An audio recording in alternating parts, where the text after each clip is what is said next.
Muy buenas tardes a todas y a todos. ¿Se me escucha bien? ¿Veo, no? Sí, igual hasta tengo que bajar un poco el volumen y todo, ¿no? Bueno, muchísimas gracias por estar aquí. La verdad es que me hace muchísima ilusión. Muchas gracias por la invitación a Emilio, a todo el personal de la Fundación Ingenio Azul y de Ibercaja, por darme esta oportunidad, ¿no?, de poder hablar a las personas de Zaragoza, que normalmente, pues claro, la parte que conozco zaragozana es la de la facultad, en la que pues no llevo demasiado tiempo. Este es mi primer año ya con una plaza más o menos fija. Y por eso me hacía especial ilusión acercarme hoy aquí, a esta que se está convirtiendo casi en mi segunda ciudad, ¿no?, en mi segundo lugar de referencia, para dirigirme a vosotras y a vosotros y explicaros un poco en lo que he estado trabajando en los últimos años, ¿no? Agradezco mucho la presentación, la introducción que ha hecho Emilio, porque me ha hecho gran parte de la labor inicial, ¿no? Explicar precisamente un poco cuál es esa mirada que a mí me gusta desarrollar en torno al medievo, ¿no? Porque soy dos cosas: soy filósofa, soy historiadora del arte, vivo en la interdisciplinariedad. Y eso me permite también reflexionar sobre ciertos aspectos que tienen que ver con el uso de las imágenes, cómo transmiten significados, con la contextualización que hacemos de ellas. Me permite cotejar eso al mismo tiempo con mi época y con el pasado, ¿no? Y además es que en el medievo me gusta especialmente esa época porque es la más incomprendida de la historia. Es una época que es profundamente incómoda en muchos sentidos. Es incómoda desde la óptica del siglo XIX y del siglo XX. Y por eso normalmente cuando se empiezan los estudios de historia del arte, de historia, que comienzan en ese siglo XIX, se vuelcan muchísimos estereotipos, prejuicios hacia el pasado. Y parece que la Edad Media es casi como una especie de saco de golpes de la historia, ¿no? O el basurero. Todo aquello que no gusta del presente lo llevamos allí, lo trasladamos y lo convertimos en lo peor de lo peor, ¿no? Y sin embargo, lo que estamos haciendo es oscurecer un periodo que, como digo, era incómodo en muchos sentidos para nuestra contemporaneidad, porque resulta que allí encontramos cosas que no querían que viésemos, ¿no? Sobre todo y especialmente lo que me he dedicado yo, que es el poder de las mujeres en un contexto en el que todavía la idea de Estado no estaba desarrollada, no se habían desarrollado con fuerza las leyes, sobre todo las leyes discriminatorias, la Iglesia en contra de lo que nos han contado, que este fue como el mayor caída de guindo, ¿no?, que tuve con estas investigaciones. La Iglesia no tenía el poder que, sin embargo, ha tenido en el siglo XIX y en el XX. Era un momento en el que no había tantas normas y eso favoreció a las mujeres de aquel tiempo, que sin dejar de vivir en un patriarcado, porque vivían, por supuesto, en un patriarcado con sus normas, sin embargo, ese patriarcado les permitía mayor agencia, mayor capacidad de poder, y todo eso lo supieron plasmar, además, en las iglesias románicas, que esto es algo que también yo creo que a mucha gente le sorprenderá. Así que vamos a ir poco a poco desgranando cuál es ese poder femenino que tenían las damas de la nobleza, en este caso, que son las que se representan en este tipo de templos, a través del arte románico. Pero voy a empezar con algo que quizá choca, ¿no? Dice, románico esto no es mucho, esta muchacha se ha confundido. No, me he confundido, lo he hecho aposta. Y es que quiero que pensemos un poquito y reflexionemos sobre qué es eso de la autoría, ¿no? Porque es fundamental para entender el papel que tuvieron las mujeres en la creación y producción, gestión también, de templos medievales. Cuando vemos esta imagen, supongo que la mayor parte del mundo la reconocerá, ¿no? Aquí todo el mundo sabemos qué es, ¿no? El peine del viento, que está en Donosti, San Sebastián. Y cuando preguntamos, ¿de quién es el peine? ¿Quién ha hecho el peine del viento? ¿De quién es? ¿Respondemos? Muy bien. ¿Muy bien? ¿O la cosa es un poquito más compleja? Claro, ante esta pregunta, ¿quién tiene la autoría del peine del viento? Normalmente todo el mundo respondemos Chillida. Para empezar, porque es lo que nos han enseñado a decir. A mí también en la carrera de Historia del Arte, eso es así. Pero también porque le atribuimos la autoría a la persona que tiene la idea, a la que piensa cómo se tiene que hacer eso, a la que dibuja en un papel y deja ahí los esbozos de lo que luego será la obra. Porque no nos engañemos, Chillida no ha hecho esto a nivel material. Es imposible. Esto es una obra industrial. Entonces, claro, también podríamos considerar con la misma que los operarios que construyeron las piezas pueden reclamar su parte de autoría. Es un taller industrial donde hay operarios y operarias que están trabajando y son los que hacen a nivel material esto que estamos viendo, ¿no? Pero va más allá. Tenemos más autores y autoras involucrados, ¿no? Podemos decir, ¿y qué pasa con los operarios que colocaron las esculturas? No son los mismos que los que las hicieron. Los que las hicieron estaban trabajando el metal, el hierro, etcétera, pero luego alguien tiene que ir allá a colocar eso, a sujetarlo, y tiene que ser un trabajo de especialista, además, ¿no? No es fácil ubicar esto en este entorno. Pero luego también, claro, ¿de dónde sale el dinero para hacer esta obra? Del Ayuntamiento de Donostia San Sebastián. Aparte del dinero, también el lugar tiene que conceder una serie de permisos para que esto, que era un entorno natural, pueda estar ocupado por esta serie de esculturas, ¿no? Pero para verlas necesitamos de una estructura desde la cual poder contemplarlas, que es esta que vemos aquí, ¿no? Donde luego encima pues, el arquitecto que lo hizo, que es Luis Peñaganchegui, pues, creó todo un sistema por el que salían a presión, cuando hay mucho oleaje, ¿no? Los chorros de mar, y generaba incluso un sonido que también es parte de esa obra, es parte de la contemplación de la obra. Por lo tanto, tenemos otro más con nombre y apellidos aquí implicados. O sea, el tema de la autoría no es sencillo. Y, sin embargo, todo el mundo respondemos de manera unánime, esto lo hizo Chillida. Es decir, en nuestro tiempo le damos mucha más importancia a la autoría inmaterial, a quién piensa la obra, antes que a la autoría material, quién está efectivamente, materialmente haciéndola, ¿no? Pues esto exactamente pasaba en el medievo. Y además lo sabemos porque tenemos, por ejemplo, entre otras muchas pistas y evidencias, un fragmento de Alfonso X el Sabio que en su General Historia nos habla de la autoría, el concepto de autoría medieval. Y nos dice lo siguiente: el rey hace un libro no porque él escriba con sus manos, sino porque compone las razones de él y muestra la manera como se debe hacer. Y así las escribe al que manda, ¿vale? Pero decimos por esta razón que el rey hace el libro. Él está reclamando, en este caso, la autoría de las cantigas, por ejemplo, o del libro de la General Historia, o de todos esos libros que decimos que el autor es Alfonso X el Sabio, pero de los que sabemos que el rey ya bastante tenía con todo lo que tenía que hacer y su mala salud, como para encima ponerse a redactar, a pintar, a escribir, a componer.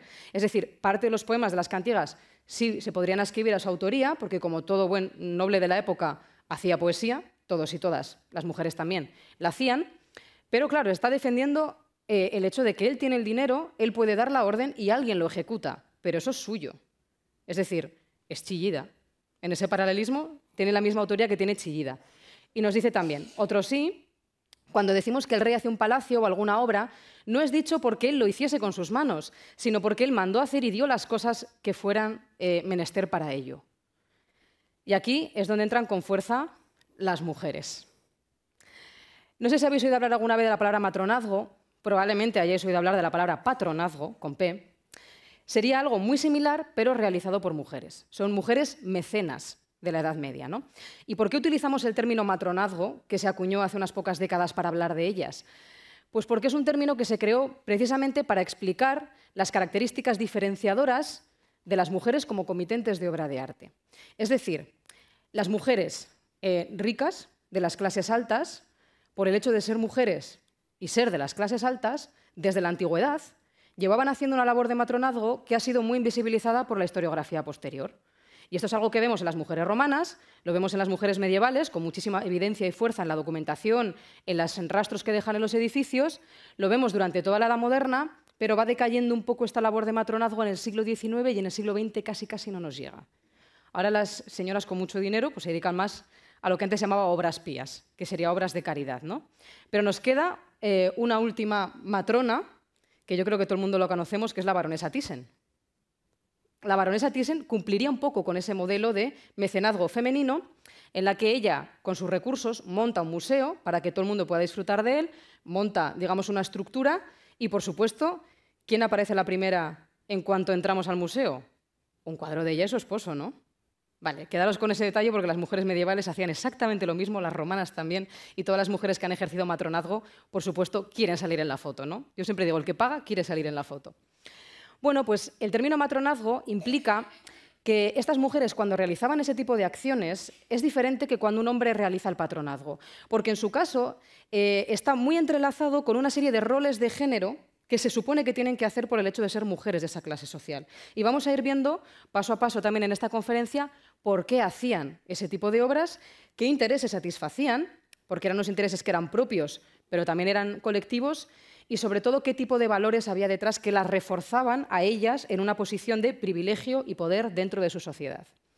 Y es que además, en contra también de lo que solemos pensar, las damas en esta época tenían unos conocimientos específicos que las capacitaban para realizar este tipo de obras de arte. Desde luego, las damas tenían muchísima cultura. La cultura, tanto hoy como en el pasado, siempre ha sido una marca de estatus. Quien más cultura tiene, se supone que puede tener más estudios, más tiempo también para dedicarse a todo ello, ya lo decía incluso Aristóteles, que la filosofía, por ejemplo, era una actividad privilegiada para aquellas personas que no tenían que trabajar porque requería de tiempo, ¿no? Entonces, la cultura siempre ha sido algo de privilegio.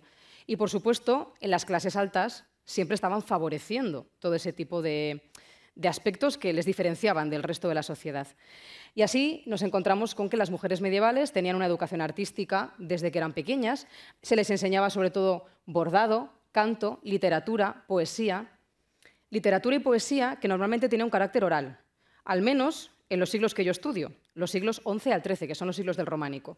Después nos van apareciendo muchísimas más mujeres que empiezan a escribir y que empiezan a firmar sus textos. Y tenemos muchísimos ejemplos, ¿no? El canto también era una actividad que también realizaban las clases bajas, por supuesto, pero lo suyo era diferente. Tenía otra serie de normas, otra serie de pasos y otra serie de mostrarse en público, otra manera de mostrarse. Y, por supuesto, el tema del bordado es fundamental. El bordado se consideraba una actividad de prestigio dentro de estas damas, ¿no? Dentro de esta clase social. Entonces, las damas y reinas normalmente se representan en esta época bordando.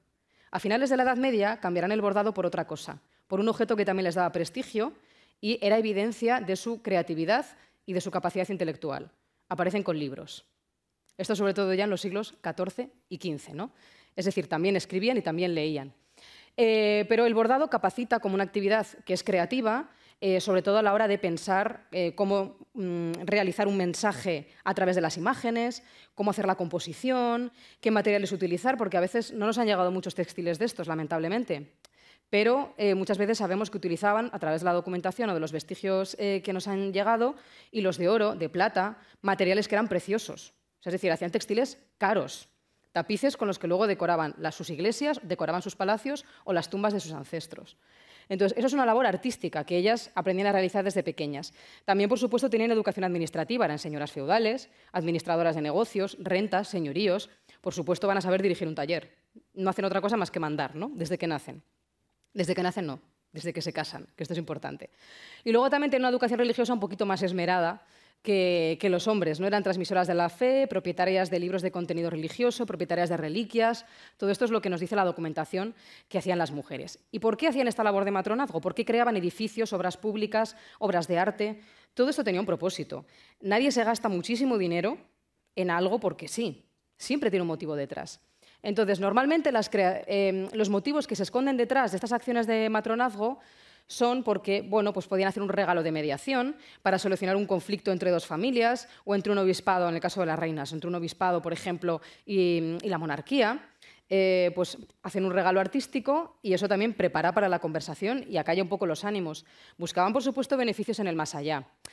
No tenían la misma concepción de la religión que tenemos hoy en día. De hecho, las consideraríamos bastante paganas para el cristianismo de hoy en día, pero sí creían en el más allá. El cuidado del alma era importantísimo. También este tipo de financiación de conventos, de iglesias, de espacios, de obras, les servía para promocionar socialmente a su familia, a su linaje.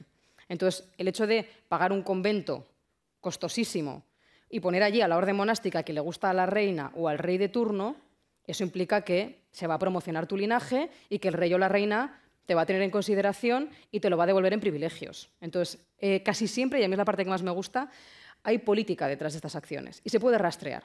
Se puede rastrear bastante bien, conociendo un poco el contexto social, quiénes son, de qué familia están y sobre todo de quién son vasallas y vasallos, se puede conocer la estrategia política que tienen. Y luego, por supuesto, y lo más importante y de lo que vamos a hablar hoy, propaganda de linaje. ¿Quién paga?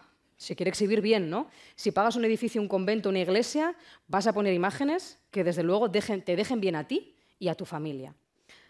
Así que, siguiendo un poco este fragmento de Teres Martin, que es una investigadora que ha reflexionado mucho sobre el tema de la autoría medieval en relación con las mujeres, ella habla, ¿no?, de ampliar la idea de artista a la idea de creadora, porque estas mujeres eran creadoras globales en muchos sentidos, no solamente hacían obras, sino que también la mandaban a hacer.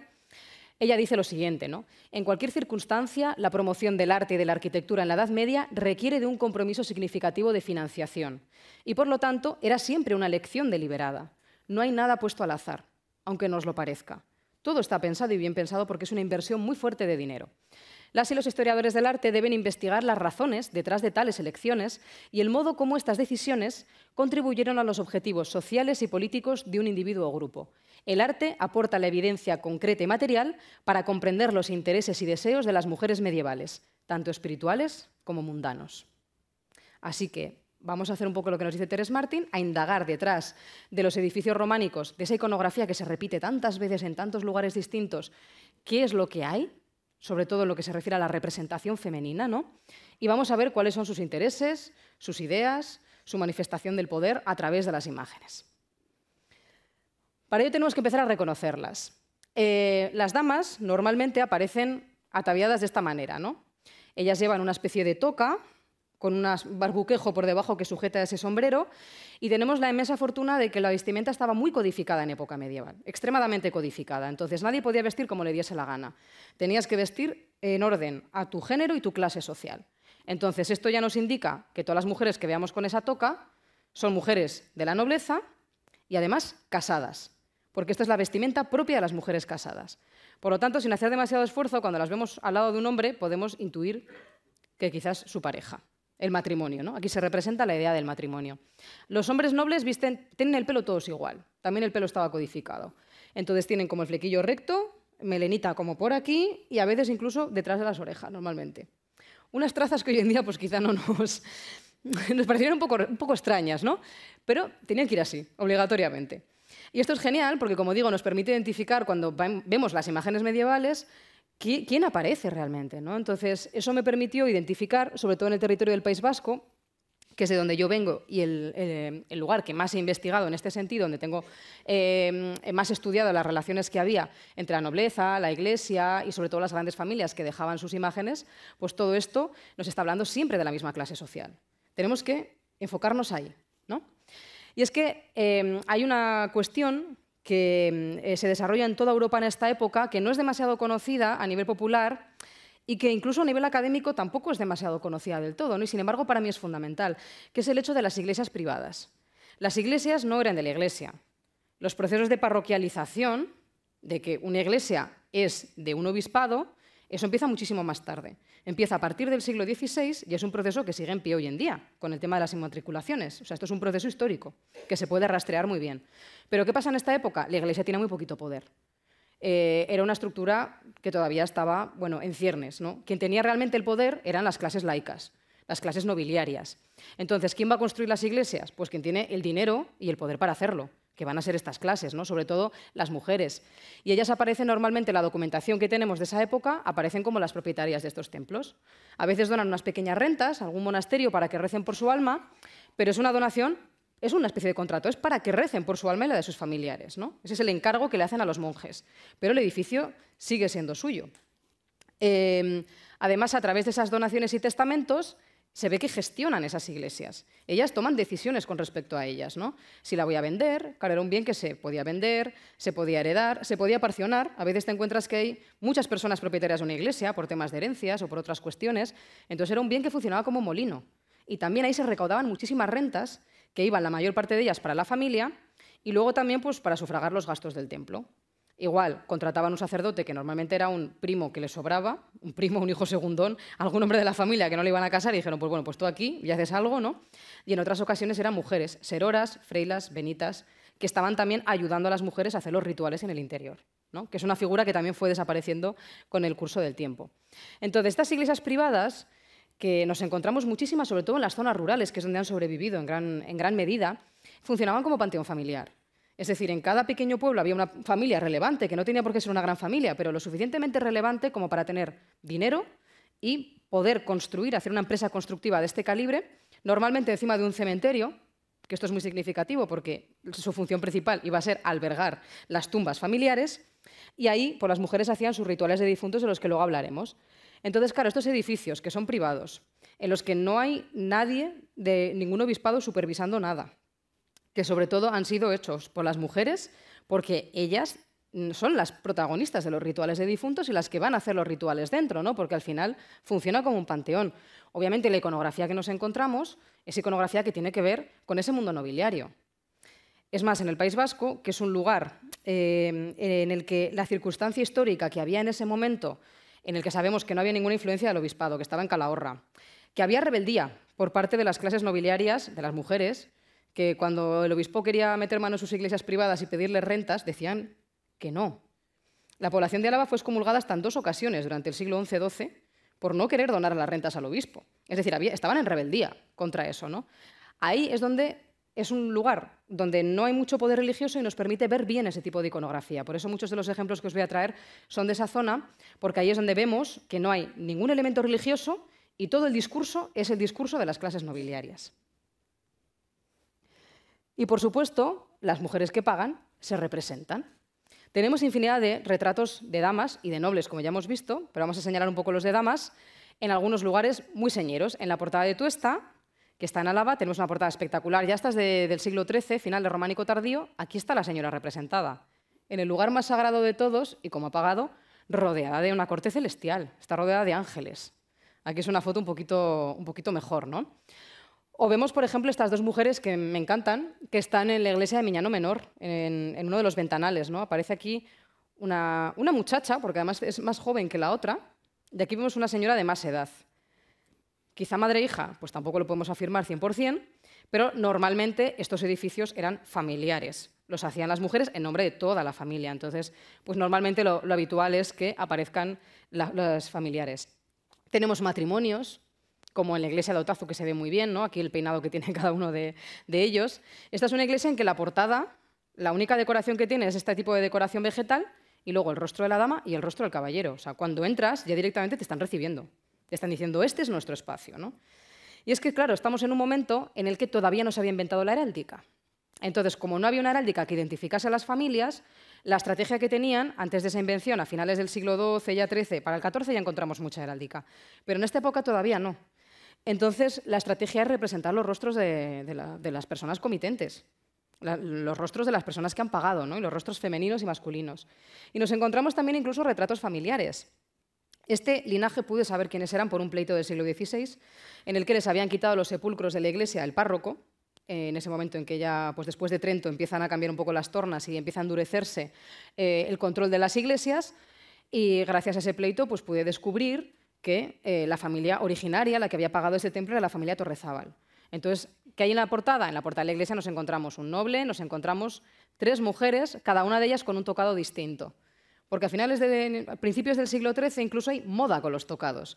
Entonces yo identifiqué que esta señorita de aquí, que se está tapando la boca con el barbuquejos, es una moda juvenil de principios del siglo XIII. Entonces me permite incluso saber que esta era una chica joven y las demás señoras ya, pues, que llevan pues, la moda tradicional, digámoslo así, ¿no?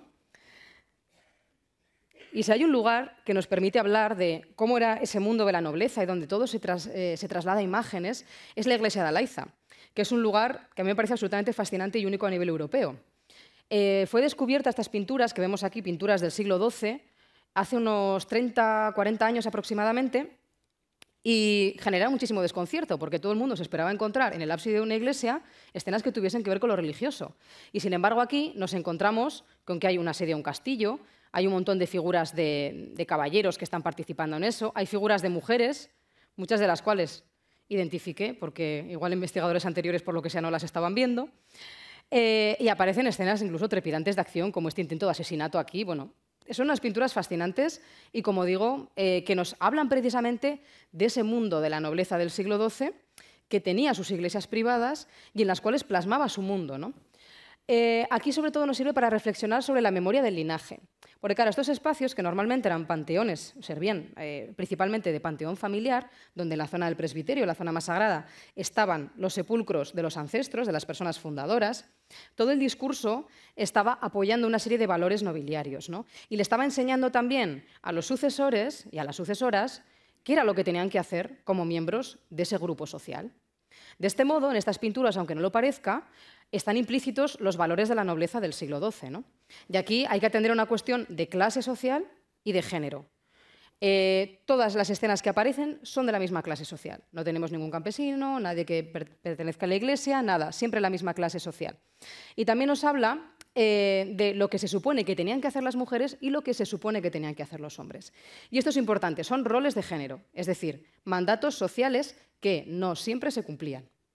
Importante, los roles de género están para saltárselos. ¿vale? Todas las normas en general. Entonces, aquí nos están mostrando propaganda. Es una cosa idealizada. Es lo que se supone que deberían hacer.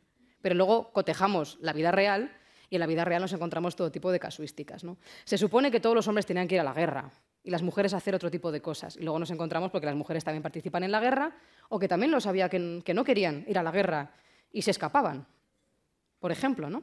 Entonces, aquí vamos a ver esos roles de género y cómo se perpetúan esas normas sociales dentro de este grupo social. Entonces, ¿cuál era el valor principal masculino? La probitas. El medievalista George Duby ya estudió estos valores en el siglo XI-XII y decía que el valor de la probitas era el que animaba la masculinidad guerrera. Los hombres de esa época, los ricos, tenían que costearse el armamento y, por lo tanto, participar en la guerra, porque era una actividad elitista. La guerra, la caza, todo eso era exclusivo de los hombres de la nobleza. Entonces aquí vemos, pues efectivamente, un rey, por ejemplo, que está participando en esta batalla, no en estas pinturas, vemos nobles, vemos infantería a pie, depende el poder adquisitivo que tuvieras, pues podías llegar a tener un caballo, una buena armadura o menos. Entonces, aquí se ve también los diferentes grados de nobleza que existían, ¿no? ¿Y cuáles son los valores femeninos? Bueno, el valor femenino es la honra, que es una cuestión muy compleja, que la vamos a ir poco a poco desgranando, pero a ellas, si a los hombres les correspondía la guerra, a ellas les correspondía el ejercicio de la paz, idealmente. Insisto, luego tengo documentación de muchas señoras participando en la guerra, lanzando ataques en las guerras de banderizos, por ejemplo, o participando como soldados, ¿no? Pero a ellas se les presuponía y se les educaba para lo contrario, para mantener la paz. Entonces, eso también daba gran poder dentro de su sociedad, porque permitía que en un momento determinado se detuviese la violencia. Y nos han enseñado siempre que la guerra es un acto de poder, pero también lo es saber imponer una paz y detenerla. Entonces, estas mujeres estaban, de algún modo, orgullosas de ese rol de mediación que tenían dentro de la sociedad de su tiempo y se muestran en las iglesias. Y así vemos un tipo iconográfico que se repite muchísimas veces en el norte peninsular, que es una mujer de la nobleza, por el vestido que tiene, por el código de la vestimenta, deteniendo la lucha de dos caballeros que van armados y que están como atacándose, ¿no? Esta es la imagen más bonita que tenemos de lo que he denominado la paz de las damas, que estaría en Cantabria, en la iglesia Retortillo, y este sería un caso que es mucho más esquemático, pero que creo que se ve mejor, que por eso lo he traído, ¿no? Donde se ve los hombres a caballo, la lucha de espadas, una espada, una lanza, y la mujer en el medio deteniendo esa violencia. Y es que ellas, dentro de esos roles de género que les correspondían por ser mujeres de la nobleza, pues estaba ese, el detener la violencia. Lo podían hacer de muchísimas maneras. Lo podían hacer mediante banquetes en los que reunían a un montón de gente en una mesa a debatir. Lo hacían mediante el matrimonio, porque los matrimonios eran de conveniencia y ellas eran embajadoras de algún modo de su linaje cuando se casaban con alguien de otro linaje, es decir, abandonaban su casa familiar y se iban a vivir a la casa de su esposo, pero nunca se olvidaban de que ellas procedían de su linaje y defendían los intereses de su linaje también. Entonces, claro, se hace la paz de manera mucho más sencilla cuando tienes que mediar entre tu padre, por ejemplo, y tu cuñada. Es mucho más fácil que si tienes que hacerlo con un linaje desconocido. Así que ellas funcionaban de diplomáticas, de alguna manera, dentro de este contexto político, ¿no? Los regalos de mediación que decíamos, la creación de obras de arte, tenían muchísimas estrategias para ejercer esa mediación. Y la honra es un valor en esta época que es un poquito más complicado de rastrear, porque normalmente cuando hablamos de honra femenina nos viene a la cabeza la honra de nuestras bisabuelas, o la honra de las mujeres de la Edad Moderna, que es esa honra que consiste en controlar el cuerpo femenino, sobre todo su sexualidad, ¿vale? Que sean vírgenes hasta el matrimonio, que no sean adúlteras y que solamente se encarguen de la reproducción. Sin embargo, esto no era así en la Edad Media, porque se les pedía precisamente lo contrario. Estas mujeres tenían que reproducirse y mucho. Por lo tanto, la honra en esta época significaba la defensa del buen nombre del linaje. Y ahí entraban las estrategias de mediación, la propaganda política, que ellas eran las principales propagandistas, la memoria de la familia, esos relatos familiares que se van contando de generación en generación, ¿no? Y de, nuestros ancestros ganaron el derecho a gobernar estas tierras porque, y siempre encuentran alguna gesta de algún antepasado, ¿no? Que remarca la probitas masculina, la guerra normalmente. Pero ellas son las encargadas de mantener toda esa memoria. Y de que las cosas que hace mal el linaje, taparlas, y las que hace bien, ensalzarlas, de tal manera que al final incurren en exageraciones, muchas veces incurren en mentiras, ¿no? Por lo tanto, el valor de la honra es eso, la defensa del buen nombre, y sin embargo había un valor que era importantísimo tanto para hombres como para mujeres de esta clase social, que era el valor de la reproducción. Era un valor positivo. La sexualidad en estas clases nobiliarias era algo no solamente deseable, sino que además fardaban de ello en sus iglesias privadas. Aquí traigo un caso que me parece especialmente reseñable, que es el de la iglesia de Santiago el Viejo de Zamora. Es una pequeña iglesia que además tiene cierta documentación en la Edad Media, en esta época, cuando se hizo más o menos en el siglo XII, y allá aparecen los nombres de las personas que son las propietarias. Pertenece como a varias personas, probablemente de la misma familia, y sabemos que son personas de la nobleza, ¿no? Por el tipo de nombre y apellido que tienen. Y es que además en su interior nos encontramos representaciones en capiteles como este, en el que aquí vemos a las mujeres con la toca, vemos a los hombres, y aquí lo que está aconteciendo es una auténtica orgía nobiliaria. Que esto ya es cuando nos rompe completamente los esquemas, porque aquí hemos cambiado muchísimo desde el siglo XII hasta nuestra contemporaneidad. Tenemos aquí dos hombres entrelazados, tenemos aquí una mujer también que está como cogiendo a un hombre que está a cuatro patas a su lado, desnudo. Pero a mí la parte que más me gusta es la parte más visible del capitel, donde creo que se intuye mejor lo que está pasando, que soy muy fan de esta señora, con la toca puesta, a cuatro patas, desnuda, con un hombre al que le han mutilado el pene en época reciente, a punto de penetrarla. O sea, es que esto es una cosa que ya decimos, estas señoras nobles, ¿no? Estas clases nobiliarias, que parece como que hasta ahora tenían tanto prestigio y tal, luego verlas así, pues esto lo elegían las mujeres, que es lo que tenemos que meternos en la cabeza. Este tipo de representaciones eran elegidas por las damas de la época porque el valor de la reproducción era importantísimo para estas clases nobiliarias. Claro, estas personas creían en la eugenesia, en la reproducción seleccionada entre sí mismos y sí mismas, ¿no? Creían en la pureza de la sangre, aquello que todavía nos llega de la sangre azul, ¿no? Que tienen algunas reinas, algunos reyes. Pues creían que a través de la sangre circulaban esos valores nobiliarios que os he estado comentando, que surgirían sobre todo con las gestas de los iniciadores de la dinastía, y entonces reproduciéndose entre sí, dentro de la propia familia, con el mayor incesto posible, sin incurrir en incesto de primer grado, siempre con moderación, decían, iban a mantener esos valores intactos. Entonces, eso era un discurso realmente de poder, porque la excusa que tenían para situarse por encima de otras personas era, es que nuestra sangre es diferente. Nos hemos ido seleccionando generación a generación para que la sangre, que es donde circulan esos valores, se concentre siempre en nuestros descendientes y puedan repetir las gestas de aquellos fundadores que se ganaron el derecho a estar en estas tierras. Entonces, detrás de la reproducción realmente hay un discurso que es de puro y duro poder político, ¿no? Así que la sexualidad de las damas, desde luego, no era algo que tuviera que taparse, no era algo que tenían que esconder, sino que se mostraba en las iglesias románicas porque era aquello que a ella les dotaba de poder. Y más en su caso, porque, claro, toda la magia de la unión de esas sangres, de la sangre de su esposo y de ella, que habían sido llevados al matrimonio sin consentimiento propio, por supuesto, porque alguien había elegido que tenían que cruzarse de alguna forma, toda esa mezcla de sangre se iba a producir en su cuerpo. Claro, pensaban que el semen era sangre sublimada y que la sangre de la menstruación también estaba implicada de alguna forma en la reproducción. Entonces, claro, pues esa mezcla de sangre se da en el cuerpo femenino, ellas son las que se van a quedar embarazadas, son las que muchas de ellas van a morir en el parto, porque el parto era una cosa peligrosísima en esta época y muchísimas mujeres morían en el parto, y ese es el sacrificio que ellas van a hacer por el bien de la familia, por el bien del linaje. Los hombres en esta época mueren en la guerra para conseguir honores para la familia, y las mujeres, para conseguir lo mismo, mueren en el parto.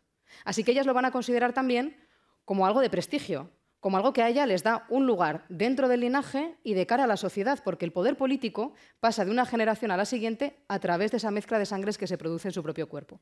Por eso quizá esta pareja tan fogosa que vemos en la iglesia de Tuesta, donde veíamos a aquella señora rodeada de ángeles, pues tenemos esta representación en la que pues vemos que el noble le lleva la mano pues directamente al útero, ¿no? Como diciendo aquí es donde está el linaje. Bueno, útero, vamos a dejar que le lleve la mano ahí. No sabemos exactamente dónde está apuntando, pero ya nos imaginamos. Entonces, claro, esta sexualidad, sin tapujos, exuberante, libre, incestuosa, abierta, contrasta muchísimo con lo que vemos a este otro lado del capitel, que es la figura del clérigo. Entonces, ¿qué ha pasado aquí? ¿Por qué esta historia no la conocíamos hasta hace muy poco? Pues porque desde nuestra contemporaneidad, normalmente hemos leído solamente la opinión de este tipo de señores de la Edad Media para explicar toda la sexualidad medieval. Y hemos omitido el contexto histórico. Estamos en un contexto histórico en el que justo se acaba de imponer el celibato a los clérigos, que hasta entonces habían tenido mujer, hija, familia, habían tenido relaciones homosexuales también, porque están bien documentadas, habían tenido una vida sexual igual que el resto de la sociedad. Pero les imponen el celibato a mediados del siglo XI, precisamente para crear un valor contrario al de la reproducción que estaba en las clases nobiliarias, ¿no? Busca más bien el valor de la castidad como un valor superior que, por ejercer la castidad, les debería dar mayor prestigio todavía dentro de la sociedad y, por lo tanto, tendrían más derecho a ostentar el poder político. Es una cuestión muy compleja que no me da tiempo a desarrollarla aquí 100%, la tengo más desarrollada en mi último libro, en el que precisamente hablo sobre esto, el sexo en tiempos del románico, y genera en esa época como dos modelos de sexualidad. Pero el imperante todavía, el hegemónico, el más normal del mundo, era este. Esta es la novedad histórica que se introduce, el celibato, y luego, posteriormente, la Iglesia va a intentar, por supuesto, controlar el cuerpo, sobre todo de las mujeres, porque sabe que ahí está circulando el poder político. Y como os decía, las mujeres pues, nos van a enseñar su anatomía, porque es motivo de prestigio. Y la fertilidad es algo muy importante. Para ellas era un mandato moral, tener hijos e hijas, cuantos más mejor. Entonces nos encontramos en estos capiteles de Armentia, por ejemplo, a una mujer exhibicionista que nos enseña, bueno, aquí vemos las nalgas, el ano, la vulva, está como girada para enseñar al mismo tiempo los pechos, es decir, todas aquellas partes del cuerpo femenino que están involucradas en la reproducción. Pero es que al lado vemos una vulva con todo lujo de detalles, que por supuesto las miradas contemporáneas habían identificado con flores, elementos geométricos. Por lo que sea, nunca se ve el cuerpo femenino en el románico. Es muy gracioso. Es entre gracioso y dramático, ¿no? Que cuando lees un poco lo que se ha hecho en estos lugares y dices, pues yo lo he consultado, por ejemplo, esto con varias fisioterapeutas, matronas, etcétera, mujeres que están muy acostumbradas a ver la anatomía femenina y me dicen, se ve hasta el capuchón del clítoris, se ven los labios internos, externos, dice, anatómicamente, dice, está representado con muchísimo lujo de detalles. Cosa que luego no nos encontramos tanto, esta exhibición de los genitales femeninos tan evidente en nuestra contemporaneidad no está. Si no, probad a subir una foto desnudas a Instagram a ver qué pasa. Pero, sin embargo, en las iglesias está. Y es muy curioso porque este capitel va acompañado de otro que está justamente enfrente, en el que aparece un hombre mesándose las barbas, que siempre es símbolo de virilidad y de potencia sexual masculina, porque el vello, cuando empieza a salir en la adolescencia, es como síntoma de madurez. Entonces, barbas, llevar el pelo largo, los hombres, siempre era como una cuestión que tenía que ver con esa potencia sexual, ¿no? Y tenemos a su lado dos mujeres embarazadas. Una se lleva la mano al vientre, mientras lleva una especie de hojas o flores en la mano, y la otra directamente está embarazadísima. Ya a punto de parir, está la pobre así con la tripa que no puede más. Es decir, aquí tenemos una especie de clase de educación sexual de la Edad Media en un par de capiteles, ¿no?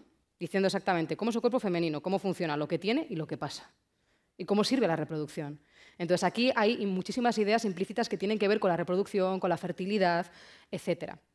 Luego también tenemos coitos evidentes, porque, por supuesto, estas mujeres, aparte, no tenían intimidad, quiero decir, aunque fueran clases altas, vivían en espacios muy pequeñitos, donde todo se veía, y convivía todo el núcleo familiar extendido, porque eran linajes, es decir, muchísima gente, en un espacio muy pequeño en el que también vivía el servicio, criadas y criados, también soldados, en el caso de que tuvieran un pequeño ejército privado a su servicio, y otros miembros de la familia que podían andar por allí, o miembros incluso de otras familias que estaban acogidos allí temporalmente. Entonces, no existía la intimidad. Se veía todo a todas horas. Por lo tanto, mostrar coitos, mostrar genitales, no era ningún problema para esa gente que se los veía todos los días.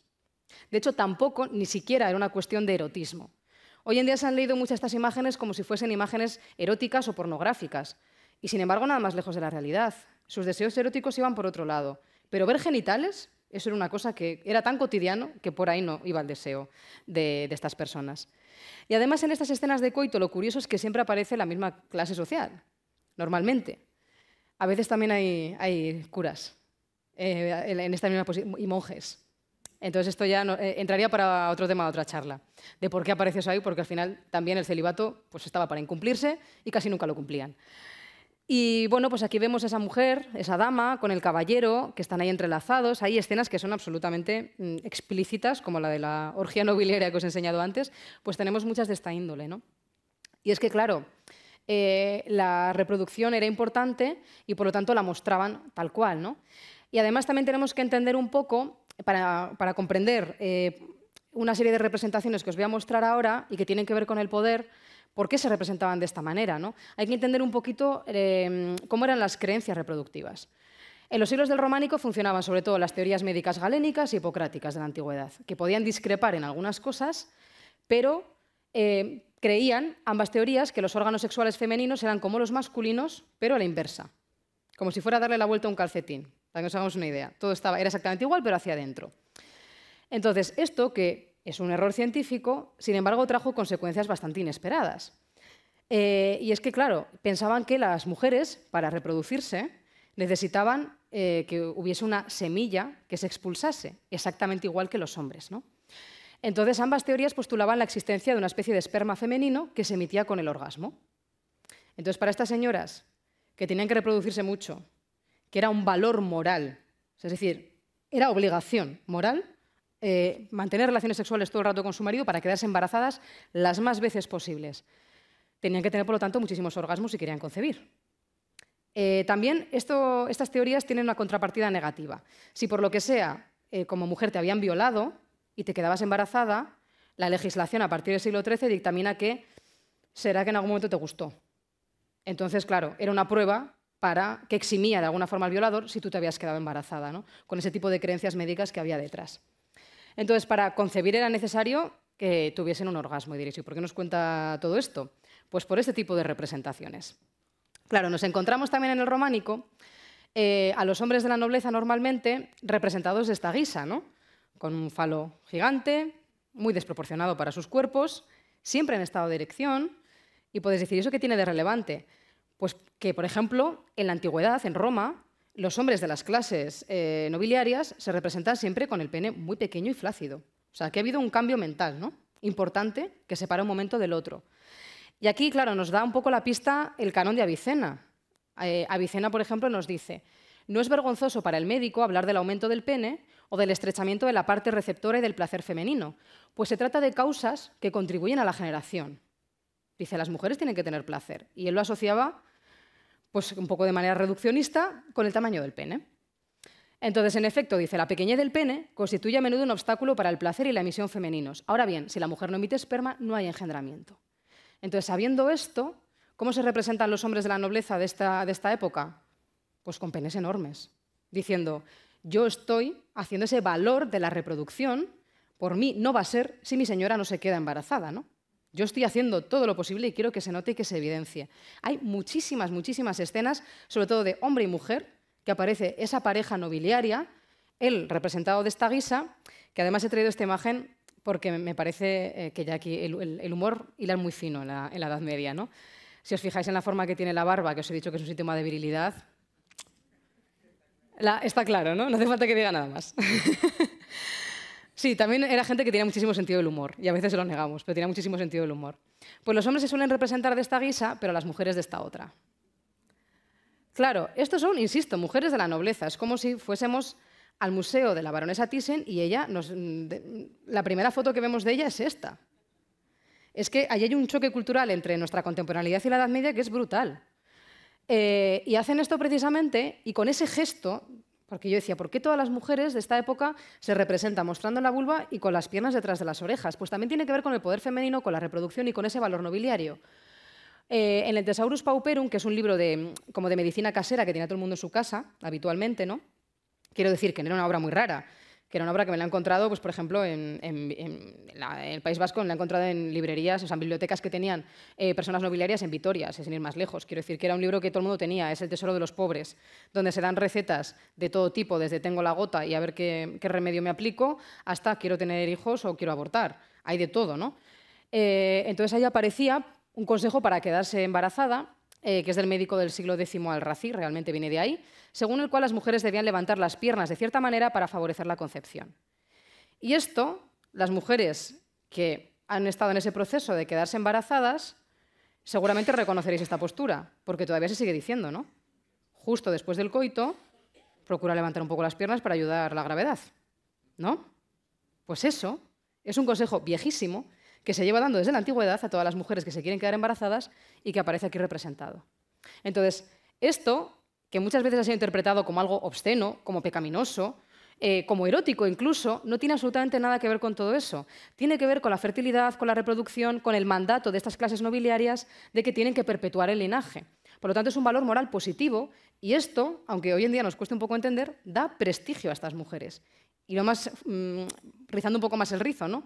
Son ellas las que eligen este tipo de representaciones, porque están hablando de lo que a ellas les da poder y les da sobre todo poder político. Así que nos van a representar sus partos también. Este es el que más me gusta de los partos medievales, está en Artaiz, en Navarra, y este me parece especialmente significativo porque se ve mucho el gesto de dolor que tiene, ¿no? Y lo mismo que os decía antes, ¿no? Que los hombres morían en la guerra, ellas morían en el parto, se ve que el parto no está saliendo bien por lo que sea, ese gesto, ¿no? De sufrimiento, de dolor, que además lo quieren visibilizar porque quieren que se note que es un sacrificio, que ellas sufren por el bien de la colectividad del linaje, ¿no? El linaje es una maquinaria que es familia y al mismo tiempo es una estructura política y fagocita a los miembros. El linaje, la familia, siempre está por encima de cada uno de los miembros individuales y exige esos sacrificios para que toda la colectividad vaya bien. Y el bebé que está saliendo lleva un cuchillo en la mano. No sé si se aprecia muy bien aquí, se ve el cuchillito, lo está empuñando así. Entonces creo que también es muy significativo y que muestra primero el dolor de ella y segundo, lo que sucede en los partos. Si alguna de aquí ha tenido un parto complicado sabrá de lo que hablo, ¿no? De cómo a veces pues eso, te desgarras o incluso te desangras, pueden salir muchas cosas mal, ¿no? Entonces creo que aquí se están representando también esos peligros, ese dolor, todo eso que implica el hecho de parir y lo dejan bien visible. Y parir para ellas, por supuesto, va a ser un acto de poder político. Y yo creo que la imagen que mejor representa esto es un capitel descontextualizado que nos ha llegado de un trozo de una portada que ya no existe en la iglesia de Mijancas, en la que aparece esta mujer en el medio pariendo, que se ve aquí asomando la cabecita la criatura, al lado de una casa-torre del poder, lo que simboliza el poder de la nobleza, y al lado de un castillo, que estos son de los primeros elementos heráldicos que nos encontramos en el románico. En este caso, lo he podido identificar como la heráldica de Alfonso VIII. Es decir, que esta mujer está pariendo entre su linaje y la heráldica real. Creo que a nivel visual es muy potente. Te está ya diciendo muchas cosas. Se está metiendo y se introduciendo directamente en la cuestión del poder, de la política, ¿no? Y también hay algo muy curioso, volviendo a las pinturas de Alaiza, que son fascinantes y tienen cosas que no nos encontramos en ningún otro sitio. Aquí hay un ritual incluso que tiene que ver con los nacimientos, ¿no? Un ritual posparto, lo que hoy en día llamaríamos un baby shower, ¿vale? Aquí vemos una casa representada, una casa-torre, ese poder nobiliario, ¿no? Las mujeres parían dentro de la casa de su marido, también porque era algo muy simbólico, parían porque ahí se iba a quedar esa descendencia, ¿no? Y esa descendencia iba a heredar esa casa, iba a heredar un poco todo ese poder familiar.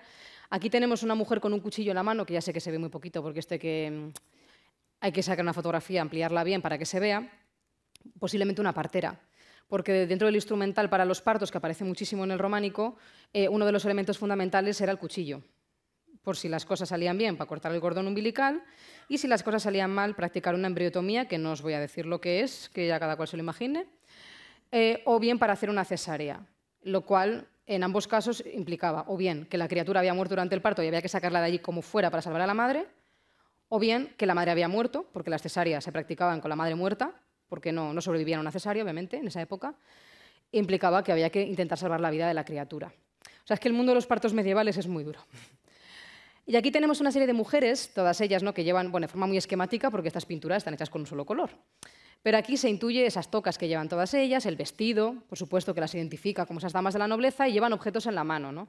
Durante mucho tiempo estuve pensando que podía ser esto. Era evidente que era algún ritual femenino, perteneciente a las clases nobiliarias, estuve barajando varias opciones y finalmente encontré la documentación, y a partir de ahí empecé a tirar del hilo y encontré muchísima más. ¿Qué estaban haciendo ellas, no? Ellas están llevando regalos, sobre todo comida, para la mujer recién parida. En la documentación nos aparece sobre todo, y esto os va a sonar a muchísimas, que lo principal que le daban a la mujer recién parida era caldo de gallina. ¿A cuántas de aquí se lo dieron? A mí no. Ninguna de las veces. Me tuvieron muerta de hambre en el segundo parto. Entonces es algo que ha llegado también hasta nuestra contemporaneidad y aparece en la documentación medieval. Normalmente eran alimentos reconstituyentes para que la mujer recuperase otra vez, se recuperase después del durísimo trance del parto. Entonces aquí aparecen aves, esta de aquí también llevaba un ave encima de de una especie de palma. Esta no sabemos qué llevaba, esta parece que lleva algo circular que tampoco sabemos muy bien qué es, pero esta lleva una especie de cáliz. También vemos en la documentación que se les daba vino. El vino era un alimento también en esa época y alimento reconstituyente. También aparece que se les suele dar manzanas, pan. El pan siempre viene bien para los difuntos, para las personas vivas y muertas, siempre entregaban pan, ¿no? Entonces le llevan alimentos a la madre. Claro, como era peligroso, se preocupan de la madre, más que de la criatura. Hoy en día, como parir no es tan peligroso, entregamos regalos para la criatura y nos despreocupamos un poquito más de la madre, ¿no? Pues aquí aparece ese ritual que lo conocíamos por la documentación, pero que es la única representación a nivel europeo, que sepamos, bueno, europeo, quien dice europeo dice mundial, de este ritual en la Edad Media. Y lo tenemos en estas recónditas pinturas en las que de repente aparece eso como algo que le dota de prestigio a las mujeres, insisto. O sea que todo esto tiene que ver con el prestigio, el poder y la honra, mostrar el buen nombre de la familia. Hay que entregar muchos regalos y muy buenos a una mujer recién parida porque eso es prestigio para tu linaje también. Pero hay otra cuestión que tiene que ver mucho con la honra y con la defensa en general de la familia, donde las mujeres son protagonistas, y también tiene mucho que ver con las iglesias, que es el tema de los rituales de difuntos. Que esto ya sabéis que las mujeres han sido protagonistas de los rituales de difuntos, del cuidado de las personas que ya no están de la familia desde la antigüedad hasta hace 2 días. Hoy en día todavía nos seguimos encontrando, y muchas lo harán, en el cementerio. Son las principales responsables de limpiar las tumbas, cambiar las flores, visitar a los seres queridos, ¿no? Sigue siendo un rol que es prioritariamente femenino. Pues esto era una obligación también para las mujeres de la nobleza. De hecho, en los testamentos siempre se designa quién va a ser la mujer encargada de cuidar la tumba y es una responsabilidad hereditaria. Se pasa de madres a hijas o de suegras a nueras. Pero siempre tiene que haber mujeres que estén velando por los difuntos y cuidando las tumbas familiares. Porque al final las tumbas familiares es la prueba y la evidencia palpable de la legitimidad de tu linaje y de su antigüedad. De hecho, de muchas de estas tumbas yo me entero gracias a los pleitos, por ejemplo, de limpieza de sangre que había en el siglo XVII, XVIII, porque en esa época muchos hombres querían entrar, por ejemplo, a pertenecer a la Orden de Santiago, y para eso tenían que demostrar que eran de la nobleza, que tenían un linaje importante, y ahí lo que suelen esgrimir casi siempre como prueba, si lo tienen, es la iglesia familiar. Ahí dicen, en tal pueblo está mi iglesia y ahí están los sepulcros de mis ancestros. Entonces, ahí ya, por el apellido y por tener ese lugar, ya automáticamente te daba legitimidad y te permitía acceder a lugares donde de otra manera no podrías acceder a nivel social, ¿no? Entonces, el cuidado de las tumbas era fundamental y era una cuestión también de política en este caso. Y también protagonizado por mujeres, que como son las propagandistas de la familia, tienen que hacer siempre unos rituales de difuntos que sean muy ostentosos, todo muy exagerado, muy cuidado, porque además las personas nobles de esta época pues eran un poquito histriónicas. ¿Vale? Un poquito exageradas, ellas y ellos, ¿eh? Lo de la emocionalidad, de mostrarla públicamente, todo eso era algo que lo tenía muy a flor de piel. Entonces aparecen también las mujeres muy relacionadas con el ámbito funerario. Seguimos en las pinturas de Alaiza, que me parecen fascinantes para entender la mentalidad de estas clases en el siglo XII, y aquí tenemos la representación de una iglesia con una persona tocando las campanas, ¿no? Se ve que es una iglesia que tiene pues, un pórtico, y aquí va entrando una persona difunta, llevada en andas por 2 hombres, y aquí tenemos 2 mujeres que van detrás. Los rituales de difuntos implicaban que las mujeres tenían que ir detrás de la persona que iba a ser sepultada en la iglesia, pero montando todo el escándalo posible. Porque aunque fuese tu marido y te hubieses llevado fatal con él durante toda tu vida, porque nadie te obligaba a quererte en ese tipo de arreglos matrimoniales, tú tenías que sufrir como la que más, tenías que arrancarte la toca, ya vemos aquí, ¿no? Se tiraban las tocas. Quitarse la toca era una cosa como de mucho escándalo en la época, ¿eh? O sea, 2 mujeres peleándose y quitándose la toca mutuamente, eso intervenía el alguacil, había juicio, o sea, era una cosa muy grave porque atacabas a la honra de la otra mujer. Aquí las vemos, ¿no? Arañándose la cara. Uy, ahí está. Este es el sepulcro de Mencía Lope de Haro, que está en Nájera, sufriendo, gritando, los típicos plantos, ¿no? También los hacían los hombres en esta época, pero sobre todo era una cosa que era más de las mujeres de la familia el demostrar todo el dolor que le causaba la pérdida de ese ser querido. Y además, en el caso del País Vasco pasaba una cosa muy bonita, que supongo que pasaría en más lugares, lo que pasa es que no lo tengo tan documentado. Una vez entraban con la persona difunta, se producía una especie de batalla de gallos del hip hop entre las damas de los linajes.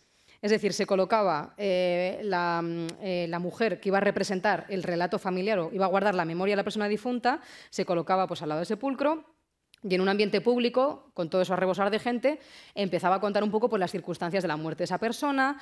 Si había sido asesinada, por ejemplo, en guerras entre linajes, pues profería alguna amenaza. Nos ha llegado en el País Vasco, por ejemplo, alguna de una señora que amenaza con quemar todo el valle de Aramayo porque han matado a su marido, ¿no? Es decir, que ellas alzaban la voz en público, todo esto lo improvisaban en verso y en euskera, que encima era más difícil todavía. Y luego, normalmente, había otra persona perteneciente a otro linaje que le respondía. Le respondía en verso y le daba un poco el contraargumento. Entonces, han conservado algunos ya del siglo XV, un poco tardíos, en los que aparece, por ejemplo, a mí me gusta muchísimo uno en el que no sabemos la autora, pero sabemos el nombre de la difunta, que es Milia de Lastur. Ha muerto de parto. Entonces, pues empieza a contar su hermana, a hacer esos versos, ha muerto de parto, tal, no sé qué pena, en vez de pues, darte los rituales que te correspondían, te ha tocado la fría losa, y luego automáticamente empieza a meterse con el marido. Y empieza a decir, porque tu marido ya ha encontrado una sustituta, es que no ha hecho falta ni que... O sea, tu cuerpo todavía caliente y ya se ha ido con otra. Entonces, las mujeres de la familia del marido responden también. Y le dicen, no le faltó de nada, tuvo una casa con muchas llaves, estuvo bien atendida, ¿no? O sea, hay como ahí también un marcar la memoria de lo que acaba de suceder para que eso se perpetúe en las siguientes generaciones. Y fijaros si se perpetúa, que alguien lo puso por escrito al siglo siguiente y ha llegado hasta nuestros días. O sea, que todavía nos enteramos del chisme del marido de la pobre Emilia, ¿no? Y bueno, también vemos esos rituales femeninos en los que, en otra iglesia que aparece representada también en Alaiza, vemos a este grupo de mujeres llevando un objeto circular. Probablemente es una especie como de pomo donde se metían hierbas aromáticas, aunque sabemos que a las tumbas rezaban al lado de la persona difunta. Eso pervivió también hasta nuestra contemporaneidad casi, ¿no? Las tumbas colectivas en los pueblos, que las señoras llevaban las sillas y se sentaban encima de las tumbas para rezar ahí. Esto lo hacían ya también las mujeres medievales, rezaban siempre en los sepulcros, que, insisto, estaban en el presbiterio, por lo tanto no había espacio para el sacerdote en este contexto. Luego ya el sacerdote va a apartar sepulcros para hacerse con ese espacio, pero en esta época eran las mujeres las que copaban todo el espacio de la iglesia con los rituales de difuntos. Y llevan las ofrendas, bordan ellas mismas ciertos textiles para colocarlos encima, adornan todo el espacio. O sea que no solamente ellas creaban las iglesias y elegían la iconografía que iba a haber alrededor, sino que luego estaban ahí haciendo esos rituales, ¿no? Y en este sentido también hay un texto que me parece muy revelador. Es tardío, es del siglo XV. Estamos hablando de un contexto un poco anterior, pero creo que estas son, por ejemplo, mujeres viudas, para que veáis que llevan el velo, no llevan la toca, llevan el velo y llevan estos objetos circulares que os decía, ¿no? Para llevar dentro pues, esas especie de hierbas aromáticas, supongo que por el olor que quizá desprendían en cierto momento los cadáveres. Y este es un testimonio recogido en el siglo XV de un alemán que se llama Tetzel, que se hace un viaje desde Bladna, que está, desde Praga hasta Finisterre, y va describiendo, con el objetivo de describir la vida religiosa de todos los lugares por los que pasa. Entonces llega al País Vasco, que es donde yo he estudiado este contexto y donde mejor se ve la cuestión de las iglesias privadas y la participación femenina, y nos dice, allí en el País Vasco vemos, uno, que los curas eran un poco remisos en punto a castidad. Y esto sigue pasando en el siglo XVI, y tenemos noticias históricas constantemente de todo esto, ¿no? Dos, que no predicaban los 10 mandamientos. Es que ni se lo sabían. Tres, que los penitentes se oponían a las confesiones detalladas y lo hacían globalmente. Claro, va a decir, sí, a ti te lo voy a contar. Todos esos sacramentos los intenta imponer la Iglesia ya en el siglo XIII, XIV, pero todavía no están calando a nivel social, como veis. Todavía siguen en un cristianismo que es un cristianismo que no tiene nada que ver con el que viene oficialmente del papado, de los obispados, sino que es otro que se practica más a nivel popular y más en el seno de estos linajes. Dice 4, que los paisanos, y sobre todo mujeres, practicaban el culto de las sepulturas. Nos dice, prohibido en el concilio iliberetano, que es un concilio visigodo, pero no tiene práctica. O sea, una cosa es lo que se diga en un concilio, otra cosa es lo que haga la gente. Normalmente, en esta época es muy difícil que tengan aplicación en el terreno, porque no hay ni siquiera imprenta, no llegan las noticias. Entonces, dice, esto ya se supone que estaba prohibido y estas señoras en el siglo XV lo siguen haciendo. El culto de las sepulturas. O sea, nos está diciendo realmente lo que estaba pasando en esos edificios. Y 5, que rara vez iban a la iglesia. Entonces, ¿aquí se hacía misa? ¿Qué se estaba haciendo?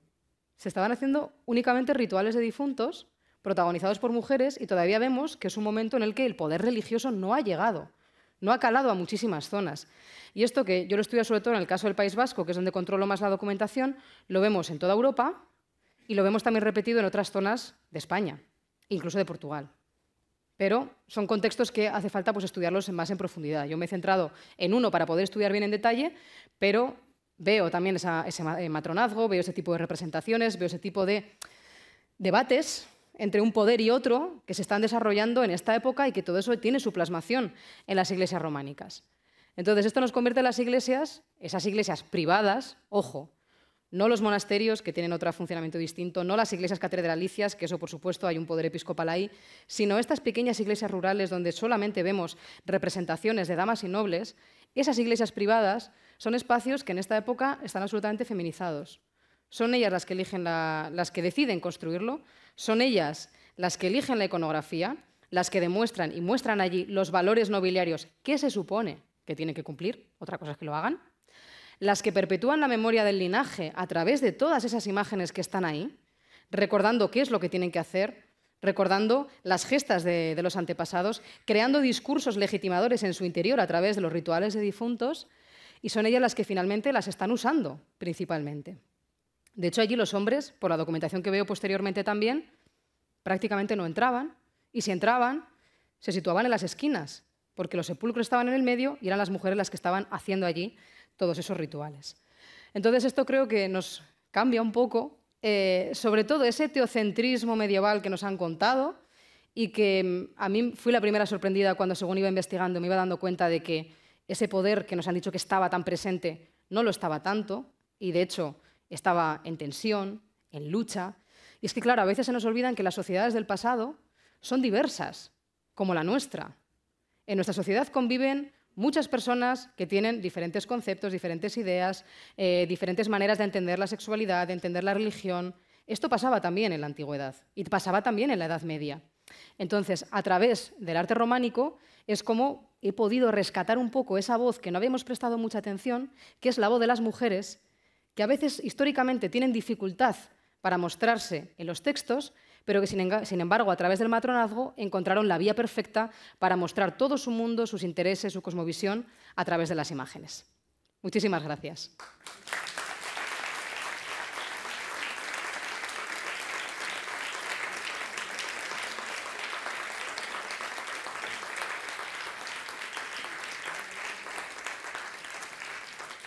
Muchas gracias, de verdad. Ahora, si tenéis alguna duda, alguna cuestión que queréis comentar, sentíos libres y hablad al micrófono.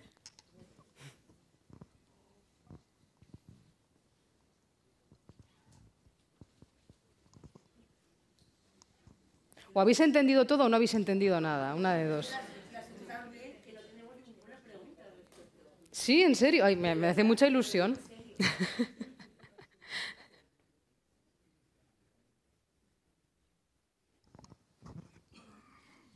Qué público más obediente, ¿eh? Ah, bueno, una pregunta. Una pregunta. Sí, lo primero, enhorabuena, que me ha gustado mucho la charla. Y luego cuestionar que la Edad Media siempre se presenta como una época oscura y por lo que cuentas, igual deberíamos cambiar el punto de vista. Sí, pero esto no lo digo solo yo.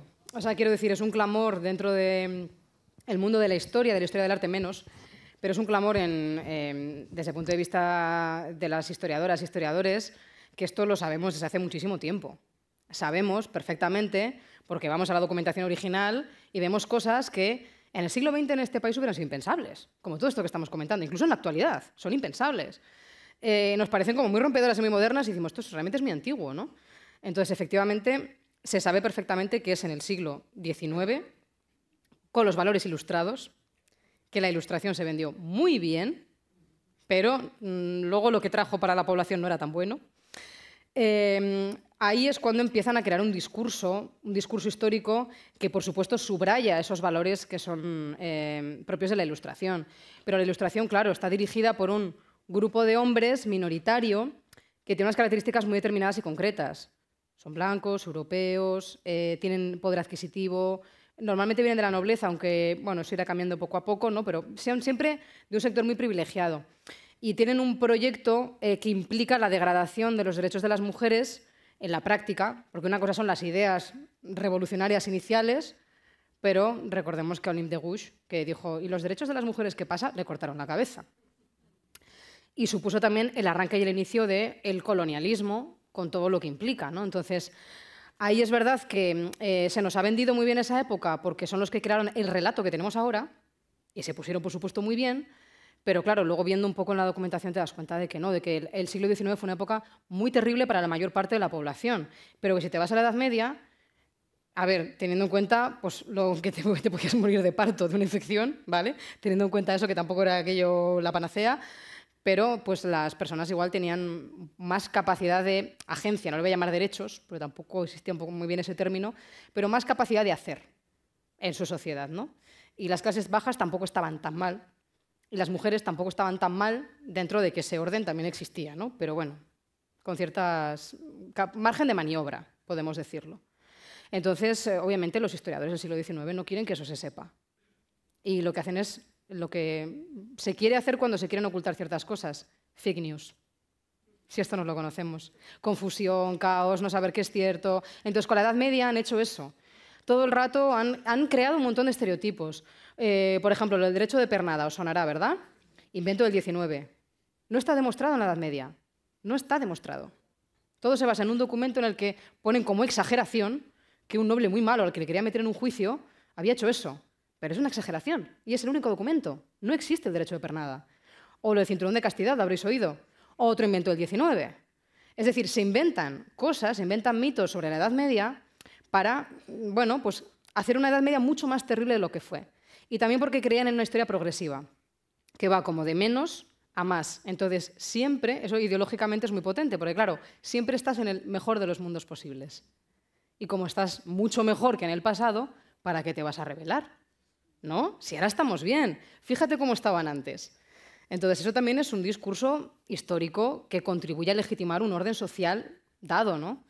Y, por supuesto, si evitas un poco esos discursos hegemónicos en los que además ves que en la historiografía se ha tratado de ocultar deliberadamente a las mujeres. Yo hice un listado de todas las maneras que me encontré en la historiografía en general, de diferentes autoras, autores, mujeres también, de cómo se había ido invisibilizando a las mujeres mediante diferentes recursos.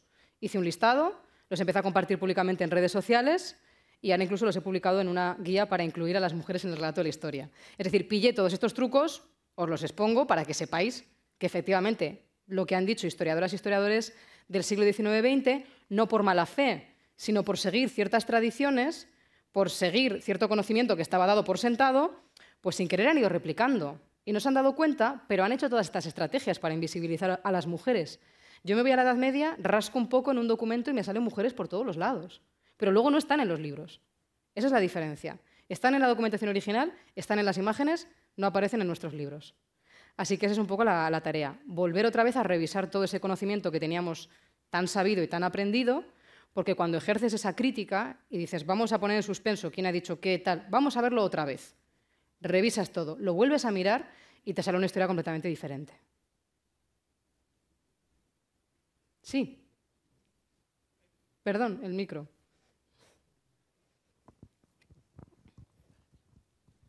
Hola, buenas tardes. Muchas gracias por la charla. Una pregunta. Cuando se dictamina el fin del celibato sacerdotal, ¿incluye también los monasterios femeninos? Bueno, a ver, es que los monasterios... Bueno, a ver, esta es una pregunta muy compleja, ¿vale? Normalmente el celibato, sobre todo en esta época, se está pensando en los hombres, porque a las mujeres se les presupone. ¿Por qué? A ver, a mediados del siglo XI, el primero que empieza a hablar de todas estas cuestiones es un personaje que luego le hicieron santo en el siglo XIX, de manera muy significativa, que es Pedro Damián. Es el ideólogo de una reforma de la Iglesia que hoy en día conocemos como reforma gregoriana, pero sobre todo él es uno de los principales ideólogos. Y él es autor del Liber Gomorrhianus, que igual os puede sonar, en el que lo primero que hace es cargar contra la sodomía que se da en los conventos. Él es el primero que empieza a señalar el comportamiento homosexual como algo negativo. En esta época no era negativo. De hecho, todavía están en herencia de la sexualidad de la antigüedad, donde no importaba que pues, un hombre penetrase a otro, por ejemplo, ¿no? Y claro, las mujeres no entendían lo que hacían. Ese es el problema de la Iglesia, ¿no? Entonces, critica y empieza a considerar como algo negativo, digno de perseguir y contra natura la homosexualidad, mediados del siglo XI, este hombre. Entonces, les prohíbe las relaciones sexuales homosexuales, lo primero, y luego también les prohíbe a los sacerdotes y monjes el hecho de tener concubina, es decir, esposa, hijos, tal. Claro, muchas de ellas ya venían de padre, que era cura y era una estirpe de padres curas que tenían sus hijas y se casaban con otros curas. O sea que, y eso en el siglo XVI se ve muy bien. Ya te digo que con poco éxito ambas cosas, ¿eh? O sea, eso lo empezó a decir, pero luego costó muchísimos años que ese medio implantase, que ya sabemos que nunca se ha implantado del todo. Y luego, con el caso de las mujeres en los conventos, normalmente los conventos también los sufragaban en muchas ocasiones estas mujeres, estas damas, y muchos eran conventos donde ellas entraban a mandar. Normalmente eran viudas ya, entonces en vez de pasar pues los últimos años de vida en una residencia, por ejemplo, se hacían un convento y entraban allí a mandar como abadesas, porque dentro de los conventos existían las clases sociales. No era que podías hacer carrera y llegar a abadesa, no, la que era la noble y la que tenía más poder y dinero era la que mandaba. Y claro, la Iglesia a ellas tampoco les decía nada, primero, porque eran viudas, se supone, normalmente, Normalmente eran viudas que ya habían hecho su función reproductiva, entonces pues ya se habían librado y ellas no querían quedarse embarazadas más porque se habían jugado el pellejo muchas veces. Pero luego había otra cosa muy interesante, que es que la Iglesia, que empieza a desarrollar discursos muy, muy misóginos para prevenir a los clérigos de las mujeres, ¿vale? Para mantener ese celibato, no entiende qué hacen dos mujeres juntas. Es decir, no entiende una relación sexual en la que no hay un pene de por medio. Entonces las mujeres lesbianas siempre han estado mucho más protegidas a lo largo de la historia, porque podían pasar como amigas que se querían mucho, hasta que les encontraban un dildo. Claro, si se encontraban el dildo ya podían ir a juicio, pero tenía que haber un elemento de penetración. Y esto aparece muy bien en la legislación posterior, en la que siempre se busca a ver dónde está el objeto, porque no entienden un sexo sin penetración. ¿Vale? Entonces, claro, esta clase social, luego sí, luego la vida es muy amplia y la gente hacía muchas cosas. Pero por las mujeres no hay esa preocupación porque si están en un convento no hay hombres, entonces ellas no tienen que guardar nada porque ¿cómo van a tener sexo entre ellas? No lo entienden. No sé si te he respondido. Sí. Hola, buenas tardes. Muy buenas.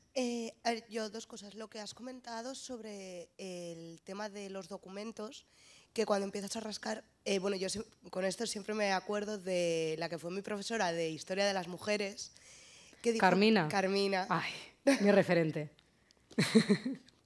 Grande Carmina.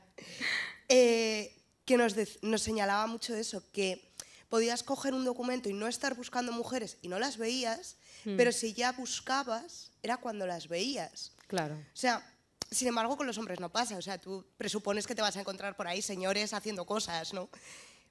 Y luego, la pregunta era, que esto era simplemente una anotación, claro, yo creo que es muy complicado, ¿no?, rastrear también todo esto que has estado comentando, a no ser que nos vayamos a iglesias rurales, que quizá por estar en núcleos de población más pequeños o más apartados, quizás se resguarda más la iconografía original, porque, por ejemplo, en ciudades grandes, pues eso, como Zaragoza o... Claro, también con el tema de la andaluz aquí es más complicado. Claro. O pues en Francia o en el resto de Europa, en ciudades grandes o iglesias que son las prototípicas del románico a la hora de estudiarlo, para quienes tenemos un conocimiento de arte más bien ajustado, ¿se podría encontrar algo de esto o ha sido destruido por el paso de los tiempos? Pues eso, ampliaciones o al final de forma deliberada de vamos a quitar esto que no nos conviene que se vea, ya cuando al final la reforma gregoriana consiguió calar en mayor profundidad. Vale, empiezo por el final. La reforma gregoriana, cuando cala de verdad, es en el siglo XIX-XX. O sea, 1000 años después de que empezara con el proceso, ¿no? Y no lo he contado en esta conferencia porque no me da tiempo a contar todo, pero hay casos de iconoclasia en el siglo XX. Iconoclasia hacia las imágenes sexuales, que me parece muy potente. O sea, han estado ahí desde el siglo XI, XII, XIII hasta principios del siglo XX, mediados, y ahí de repente molestan muchísimo y se destruyen. Entonces, muchas de las que yo estudio están con iconoclasia reciente, o sea, es decir, las han destruido, porque no encajan para nada con la moralidad imperante, que es la moralidad ya de la Iglesia, cuando ha triunfado y ha conseguido que esa moralidad represora del sexo triunfe en todas las capas sociales. Pero le tarda 1000 años en cambiar todas esas costumbres, va poco a poco, progresivamente, pero insistiendo, pum, pum, pum, y al final pues lo acaba consiguiendo sobre todo cuando se hace cargo de la educación. Cuando ya en el siglo XIX, XX, son las comunidades de monjas o toda la educación se convierte en algo religioso, a las mujeres directamente se las adoctrina en moral y en coser, que muchas lo habrán vivido, y a los hombres se les enseña conocimientos. Pero ya tienen ahí como muy metido todo ese tema. O sea que es una cosa muy reciente el triunfo de esta moral y nos parece que es de toda la vida. Y sin embargo pasó ayer, ¿no? Históricamente la moral sexual era absolutamente otra. Y luego en las ciudades grandes, es verdad, tienes toda la razón, hay muchos más cambios. Normalmente, también en las zonas rurales, porque a veces te llega un trocito de iglesia o te llega un ventanal pero el resto lo han modificado. Entonces son edificios que tienen evolución. Nunca te encuentras, jamás vais a encontrar, ya me gustaría, un edificio que sea románico de verdad. Porque ha pasado por restauraciones, le han metido retablos, le han puesto sacristías, le han tirado no sé qué, han hecho tal. Entonces, aunque os parezca esto es súper románico, si te parece demasiado románico, para empezar, es una restauración del siglo XX de carácter historicista y te están engañando. No era así. ¿Vale? Se lo inventan. Porque quieren proyectar otra Edad Media. Quieren ocultar la Edad Media real y proyectar otra que nunca fue. Y proyectan también esa idea de esa Edad Media teocéntrica, porque estamos en un momento muy teocéntrico, en el momento de 19-20, y quieren proyectar eso hacia el pasado, como si hubiera existido toda la vida. Y no. Y eso es un proceso histórico que ha costado imponer, ¿no? Entonces, por supuesto, es más difícil. Pero hay casos, por ejemplo, en la Catedral de Valencia, ahí tenemos una portada que es románica, un poco tardía, que se conserva, donde aparecen los rostros nobiliarios, dama, caballero, dama, caballero, dama, caballero, ya es con el tocado, además una escultura buenísima, y me encanta ese caso porque encima te pone quiénes son, te pone el nombre. No sé quién y su mujer Ramona, no sé quién y su mujer tal, no sé qué. Entonces ahí incluso están identificados y aparecen en el alero encima de la portada como diciendo, somos la gente que ha pagado esto. Claro, en vez de entenderlos como comitentes, han dicho leyendas, que si una leyenda que vinieron a repoblar no sé quién, y aquí están los repobladores. Todo muy cogido por los pelos y más en lo legendario que en lo que efectivamente nos están diciendo. Hola, somos esta gente, hemos pagado. ¿Vale? Entonces, hay ese tipo de representaciones. Es verdad que las de carácter sexual... Ah, bueno, Zamora. Claro, Zamora es ciudad y Zamora tiene un montón de románico. Dentro de la ciudad hay mogollón. Sí, sí, muchísimo. Para empezar, la orgía nobiliaria está en Zamora. Está a las afueras de la ciudad, pero una iglesia muy pequeñita, pero está ahí. En Zamora sí que hay mucho, sí. Y aparece dentro de la ciudad, claro. Pero porque luego tuvo mucho esplendor en esa época, pero luego no se ha ido cambiando mucho los edificios. El cambio natural sí, pero quiero decir, no ha habido luego una época de prosperidad que haya hecho que se haya arrasado todo. Entonces sí, claro, en las ciudades también. Sí, sí. ¿Te ha respondido a todo? Y Grande Carmina. Grande Carmina. En ella me he basado con todo el tema de los partos, las parteras. Ha sido como mi gran maestra en eso. Sí.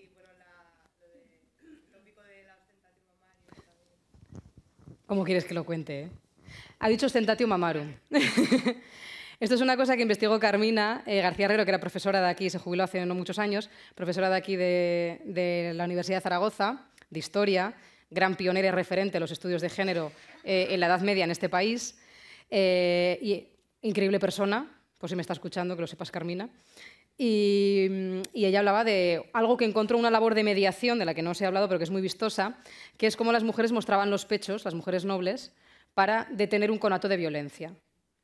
Y esto que os puede parecer muy raro, si os hablo de Femen, por ejemplo, os suena el colectivo Femen, os suena vamos a llamarle ya con el término concreto, ostentatio mamarum que hizo Eva Amaral, ¿no? En cierto momento determinado.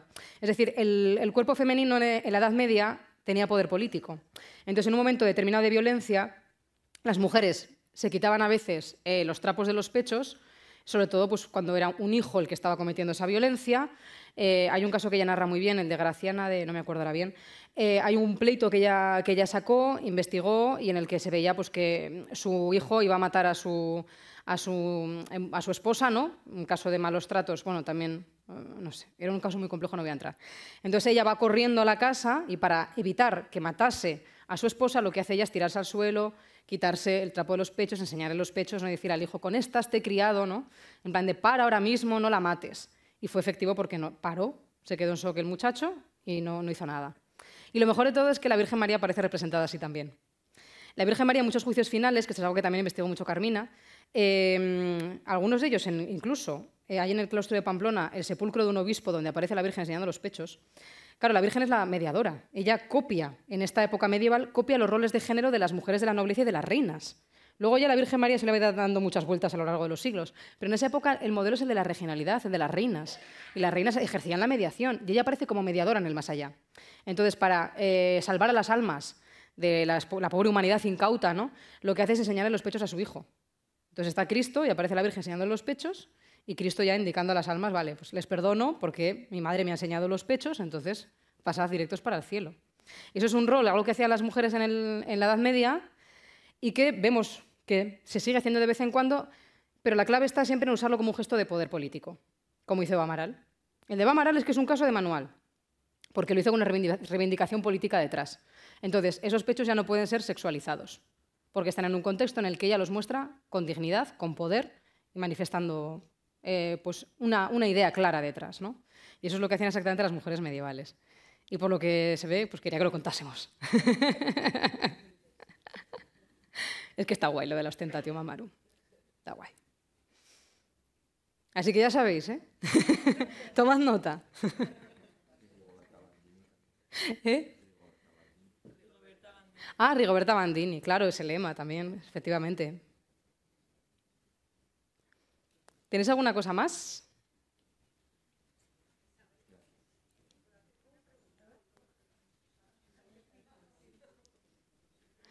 Es que no viene la persona. Ah, hola. Espera, que me levanto si acaso, ¿vale? Vale. Ah, vale, perdón. Bueno, ya no me levanto. Que nada, que simplemente era para agradecerte tu ponencia, ya sabes que te sigo y... ¿Eres Cari? Sí, vale. Soy yo. Pues eso, y que también estoy con vosotras en el hecho de lo que estáis hablando de Carmina. Creo que todo esto que nos has mostrado hoy, como historiadora también, ya sabes que no del arte, sino de la historia, está muy relacionado, vinculado con lo que viene después, con el gótico. Ya sabes que yo también adoro en parte la época medieval, también me he especializado en ello. Y lo que viene en los siglos XII, XIII, XIV, incluso XV, ¿no? Los sepulcros, ¿no? Estaba yo acordándome del de Leonor de Plantagenet, esposa de Alfonso VIII, porque hice el trabajo de fin de grado de la batalla de las Navas, entonces me ha venido a mí a la memoria. En el monasterio de las Huelgas, en Burgos, las representaciones que tienen en la parte frontal se ve exactamente cómo representan ese honor o ese linaje que representa el hombre y que representa a la mujer. Con los escudos de cada casa, de la Casa de Castilla y la Casa de Plantagenet. La de Castilla, como todos sabrán, es un castillo, la de Plantagenet son unos leones. Y luego encima, esta la recordarán por la Guerra de las Dos Rosas, si conocen más la historia.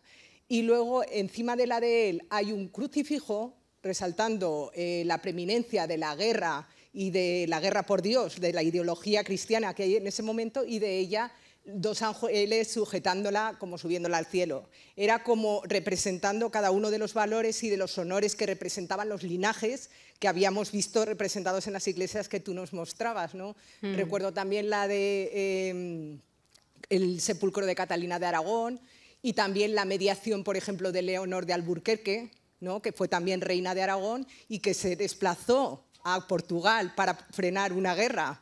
O sea, quiero decir, sus actitudes van más allá de lo que se pueda representar sexualmente, que como vemos todos está explícito en el románico, sino que va más allá. Era que tenían una representación política, porque ella habla de nobles. Luego pasará a la reginalidad, que se dice, que Carmina nos lo ha enseñado así, la reginalidad femenina, es un poder femenino muy potente. Las mujeres no solamente eran las mujeres como nos las han transmitido en la época clásica, de cuidar a los hijos, de estar en casa, no. Había mujeres artesanas, había mujeres productoras, había árbitras de territorios, digamos que como juezas, ¿no? Que hoy en día también, a veces también nos hacen más falta por las circunstancias que ocurren.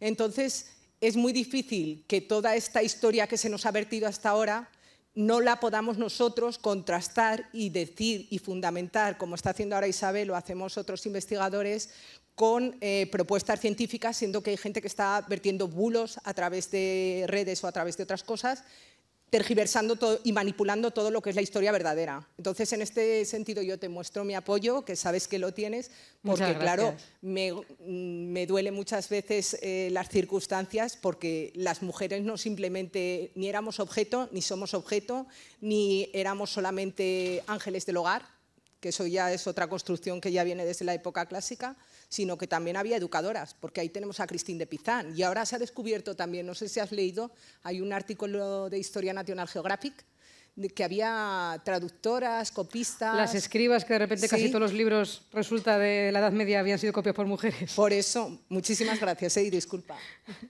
Jo, muchas gracias, Cari, por tus palabras, de verdad, de apoyo, que son muy necesarias, porque ya sabes que a veces, por intentar hacer nuestro trabajo, intentar tener rigor y mostrar con pruebas y evidencias ese poder femenino del pasado, ya sabes que a veces pues, nos vapulean, recibimos odio, recibimos reacciones muy violentas a veces y es muy injusto. Entonces, yo ese apoyo lo agradezco muchísimo, porque estamos muchas intentando crear un relato que sea más riguroso, más justo, pero sobre todo más riguroso a nivel científico.